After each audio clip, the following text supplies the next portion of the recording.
I started working with TCM in about 2013, and at that stage we didn't know anything about what type of mediation company we wanted to work with, who we wanted to partner with. The big buy for us within TCM was the fact that they could give us a package from start to finish. They could help us design exactly what we needed, which was bespoke to Royal Mail. We're a very large company, as most people will know, with a very large brand. So obviously we needed something that really fitted us as a business. This is something that TCM really did. They actually sat down, got to know the business, got to understand the characters within our organisation, helped us to design and get the right people for that. From a business point of view, the benefits had to be commercial, but mainly they had to have a cultural change to what we were doing, and a cultural feel had to be different.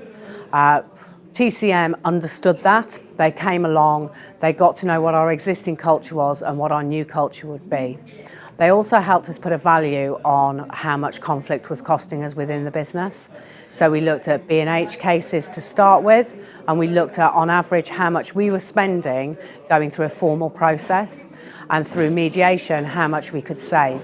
So they actually helped us put business cases together to move forward with it, B&H within the business.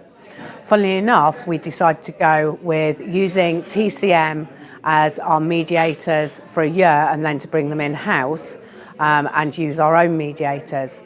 That actually commercially was not the best option to use, but working with TCM, we realised that that actually was the best way for the culture and for the business and the longer term solution.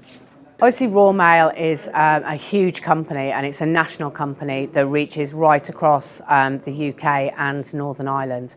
In fact, we've got 150,000 employees across the country, and these are ranging from postmen and women through to senior management.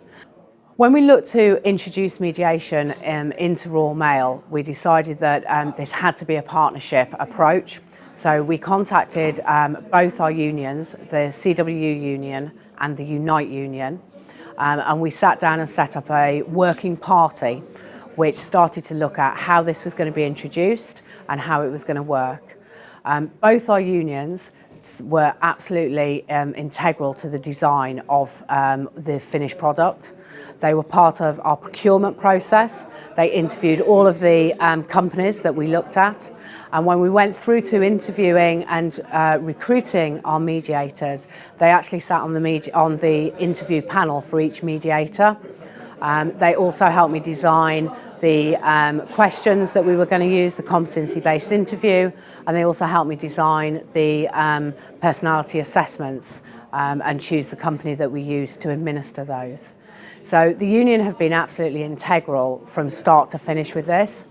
And part of our ongoing work is to review this each month, and we review this with the unions, and that's where we look at the amount of cases that have gone through mediation, the speed in which we are dealing with the conflict compared to through our policies and our more formal routes.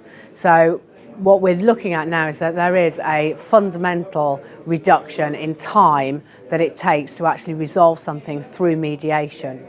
At the moment, we also believe that going into the work that we do afterwards, so checking how long standing the mediation lasts, we would say that it's actually lasting the course, and we're not having to go back in and repeat any formal processes, and it seems to be clearing the situations up.